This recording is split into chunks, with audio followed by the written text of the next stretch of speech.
Hello दोस्तों, स्वागत है आप सभी का आपके अपने यूट्यूब चैनल और फेसबुक पेज शारदा एजुकेशन पर। दोस्तों, मैं हूं जितेंद्र यादव।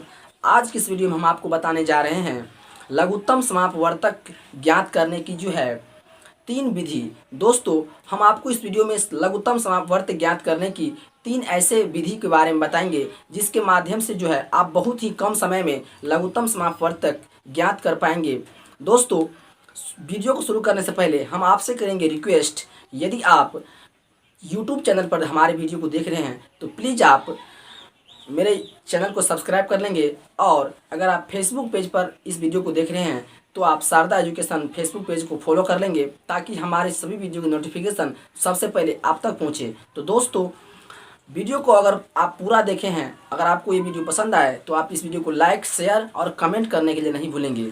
तो चलते हैं बिना किसी देरी किए आज की सेशन की तरफ। हमारे पास क्वेश्चन है 12, 18, 24 का लघुत्तम समापवर्त निकाले। दोस्तों, इसको जो है हम एलसीएम ज्ञात करेंगे और 3 विधि से जो है इस क्वेश्चन को जो है हम आपको बताएंगे ज्ञात करने की 3 विधि, जिसमें पहला विधि होगा भाग विधि। दोस्तों, हम लघुत्तम समापवर्तक जो है 3 विधि से ज्ञात कर सकते हैं, जिसमें पहला विधि आता है भाग विधि, दूसरा विधि आता है गुणनखंड विधि और तीसरा विधि आता है अपवर्त विधि। हम आपको सबसे पहले भाग विधि से जो है इसको ज्ञात करके दिखाते हैं। तो देखिए, भाग विधि, पहला विधि क्या है? भाग विधि। हमारे पास प्रश्न है यानी क्वेश्चन है 12, 18 और 24। देखिए, सबसे पहले इसको जो है हम भाग के फॉर्म में लिख देते हैं 12, 18, 24। अब जो है सबसे पहले हम इसमें भाग लगाते हैं, तो एक ऐसी संख्या चुनेंगे जिससे कम से कम, ये अभी 3 संख्या है इस प्रश्न में, 3 संख्या है जो 12, 18 और 24 है। अंग्रेजी में इसको 12, 18, 24 कहा जाता है। तो हमको सबसे पहले वैसी संख्या से भाग इसमें लगाना चाहिए जो कम से कम 2 संख्या को जो है विभाजित कर दे। यानी इसको जो है 3 संख्या है, तो इसमें हम आप एक ऐसे संख्या से इसमें भाग लगाएंगे जो कम से कम 2 संख्या को विभाजित कर दे। और उसमें जो है सबसे पहले हम सबसे छोटी संख्या से लेते हैं। तो सबसे छोटी संख्या क्या होता है? 1 होता है। लेकिन 1 से इसमें हम नहीं लगाएंगे। क्यों नहीं लगाएंगे? क्योंकि अगर 1 से इसमें भाग लगाते हैं तो 1 से जो भाग लगाएंगे तो एक ही मान आएगा। यानी 1 से अगर कोई संख्या में भाग लगाएंगे तो इसमें कोई परिवर्तन नहीं होने वाला। अगर 1 से हम किसी संख्या में गुना करेंगे तो इसमें कोई परिवर्तन होने वाला नहीं है, क्योंकि 1 का जो है 1 और 1 को गुना करने पर 1 ही प्राप्त होता है। यानी 1 से कोई भी मान में गुना करने पर उसमें कोई परिवर्तन नहीं होता है। तो सबसे पहले हम आपको 2 को भाग लगा के दिखाते हैं। यानी 2 से अगर हम भाग लगाते हैं तो ये भी कटता है, ये भी कटता है और ये भी कटता है। तो सबसे पहली संख्या क्या होगा? इसमें हम 2 लेंगे। तो 2 लेते हैं। अब 2 से इसको हम भाग लगाते हैं तो 2 6 जा 12, 2 9 जा 18 और 2 12। यानी कि 2 को अगर 12 बार पढ़ा जाए तो कितना होगा? 24 होगा।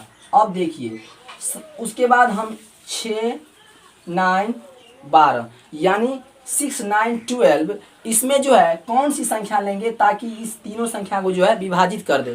तो इस तीनों संख्या को विभाजित, अगर तीनों संख्या को विभाजित नहीं करता है तो कम से कम 2 संख्या को विभाजित करेंगे, वही संख्या लेना है। तो यहाँ पर 6, 9 और 12 है। अगर एक बार हम 2 से फिर लगा देते हैं तो 2 3 जा 6 और ये 9 नहीं कटेगा तो उसको ऐसे ही लिख देंगे और ये जो है 6 बार में कटेगा।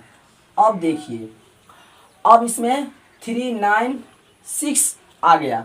अब इसमें अगर हम 2 से लगाते हैं तो सिर्फ ये संख्या 6 कटता है। यानी 2 से लगाएंगे तो मात्र एक ही संख्या कटेगा। तो इसमें जो है हम 2 से नहीं लगाएंगे, जो कम से कम 2 कटे वो संख्या लेंगे। यहाँ पर अगर 3 लेते हैं तो 3 से कटेगा 3 एक बार में, 9 कटेगा 3 बार में और ये 6 कटेंगे 2 बार में। अब देखिए, अब इसमें आ गया 3 और 2 जो कि अलग अलग संख्या है।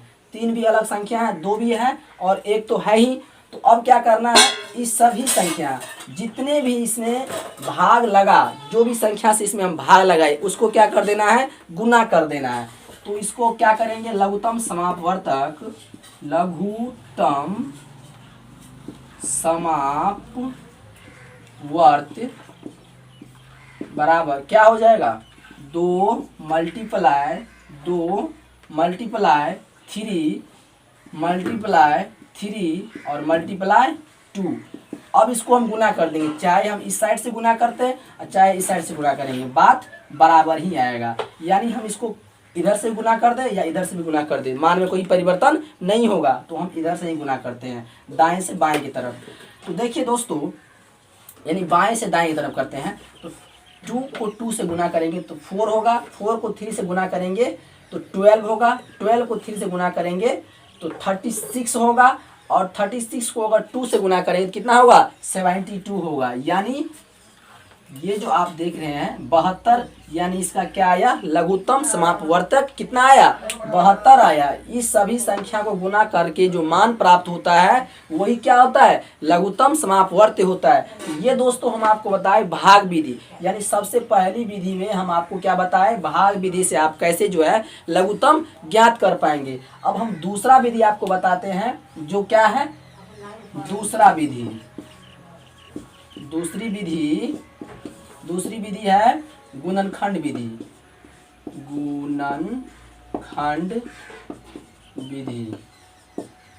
देखिए गुणनखंड विधि से हम इसको कैसे हल करते हैं। तो हमारे पास क्या है प्रश्न, 12, 18, 24।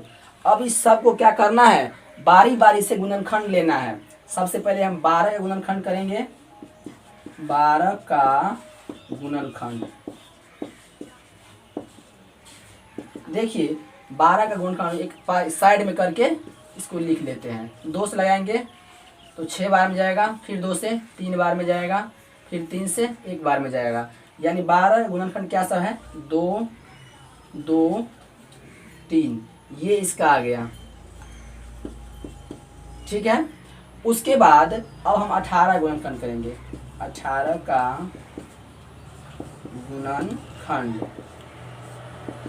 तो 18 क्या हो जाएगा, यहाँ पर 18 का आप करके लिख लीजिए।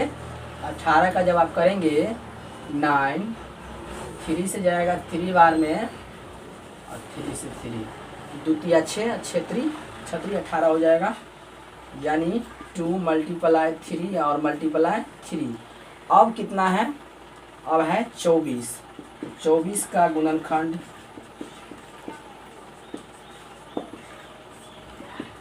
24 गुणनखंड क्या हो जाएगा, यहाँ पर निकाल लीजिए। 12 बार में जाएगा, 6 बार में कटेगा, 3 बार में कटेगा, और ये 1 बार में कटेगा। यानी 2 2 2 2 2 3। अब देखिए ये गुणनखंड विधि है, कौन सा विधि है, गुणनखंड विधि है। अब हम आपको जो है इस विधि से कैसे जो है लघुत्तम समापवर्तक निकालेंगे। देखिए दूसरी विधि में हम आपको गुणनखंड विधि बता रहे हैं, तो क्या किए, 12, 18 और 24 का बारी बारी से जो है गुणनखंड किए। सबसे पहले 12 गुणनखंड क्या सब आया, 2 मल्टीप्लाई 2 मल्टीप्लाई 3। 18 गुणनखंड क्या सब हुआ, 2 मल्टीप्लाई 3 मल्टीप्लाई 3। और 24 का गुणनखंड कितना हुआ, 2 मल्टीप्लाई 2 मल्टीप्लाई 2 मल्टीप्लाई 3।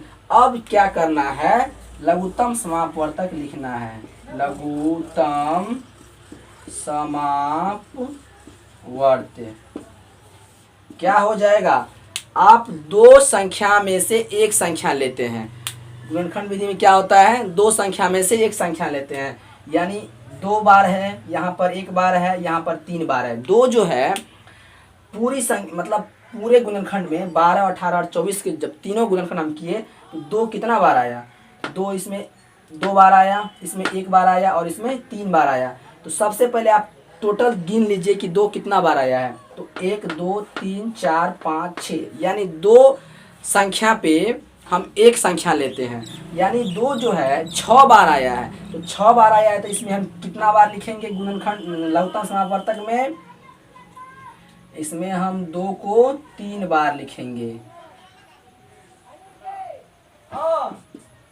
2 को अगर 3 बार लिखते हैं तो अब देखिए अब कितना है, 2 को इसलिए 3 बार लिखे क्योंकि 2 जो है 6 बार प्रयोग हुआ है। अब हम देखते हैं 3 कितना बार है, 1 2 यानी 3 और 1 4, यानी 3 कितना बार आया है, 4 बार आया है। तो इसमें हम 2 बार 3 लिखेंगे। अब सबको गुना कर दीजिए, 2 का 1 को 2 बार पढ़िए तो 4 होगा, 4 का 1 को 2 बार पढ़िए तो 8 होता है, 8 का 1 को 3 बार पढ़िए तो कितना होगा, 24 होगा। और 24 को अगर आप 3 बार पढ़ते हैं तो कितना होगा, 72 होगा, यानी कि कितना होगा, 72 होगा। तो आप देख लिए कि दूसरी विधि हम क्या गुणनखंड विधि बताए, जिसके माध्यम से भी एलसीएम कितना आया, 72 ही आया, यानी एलसीएम। इसको अंग्रेजी में क्या कहा जाता है, एलसीएम कहा जाता है।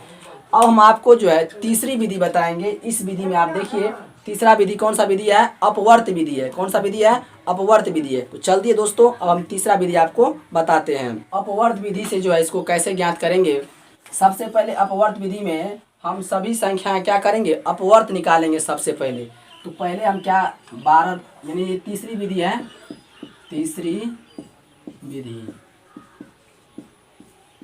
देखिए सबसे पहले 12 का अपवर्त, 12 का अपवर्त क्या होगा, 12 होंगे 24, 36, 48, 60, 72, 96, 108। ये क्या हो गया, 12 का अपवर्त हो गया। आप यहाँ तक भी लिख के छोड़ सकते हैं। अब इसको जो है डॉट डॉट कर दीजिए, क्योंकि 12 का अपवर्त और हो सकते हैं, इसीलिए हम इसको क्या करते हैं, डॉट डॉट करके जो है छोड़ देते हैं। उसके बाद 18 का अपवर्त, 18 का अपवर्त क्या होगा, 18 होगा, 36 होगा, 54 होगा, 72 होगा, 90 होगा, 108 होगा। अब इसको हम डॉट डॉट करके छोड़ देते हैं। उसके बाद 24 का अपवर्त,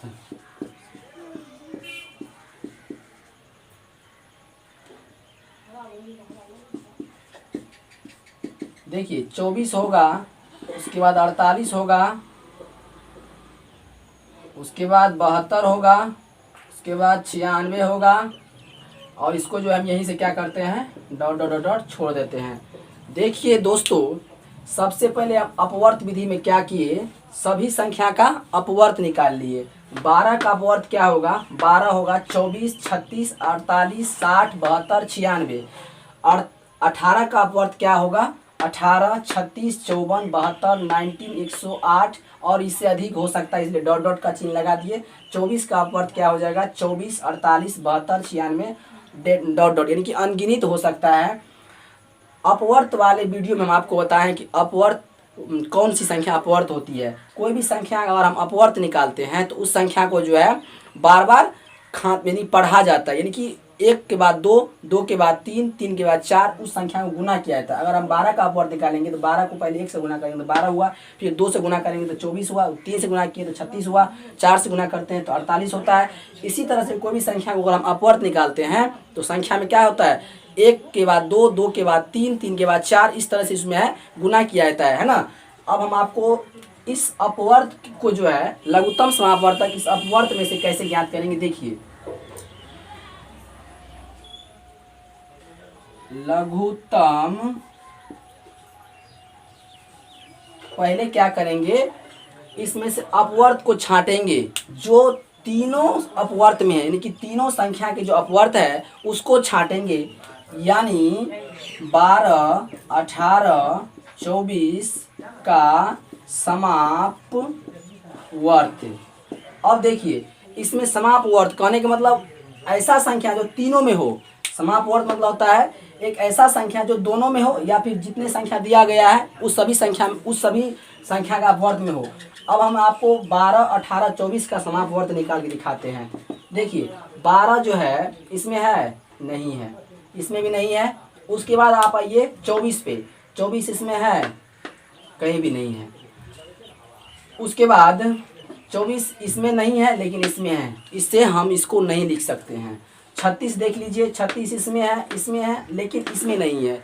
यानी हम आपको क्या बताएं, अपवर्त समापवर्त वो संख्या होती है जो तीनों में होना चाहिए।